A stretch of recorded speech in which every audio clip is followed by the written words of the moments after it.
عنده اي سؤال؟ اتفضل. ثواني نسمع كلنا يا جماعه. اتفضل يا باشمهندس. اغلب الطرق اللي بعمل بيها فيديوز انا كنت بمشي بالطريقه اللي ببني فيها الاستراكشر بتاع البيزنس. حلو. ان انا ببدا من اول البيزنس كله. حلو. انا قاعد اعرف بعد كده تجيب البيج. حلو.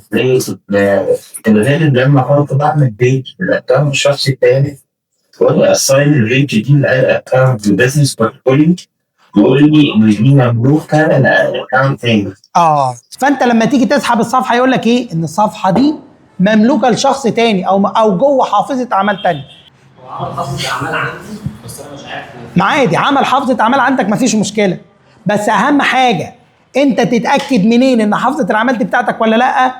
تخش على صلاحيات الوصول، لقيت اسمك مكتوب في حافظه اعمال تحت، اقلق. مين ده وبيعمل ايه هنا؟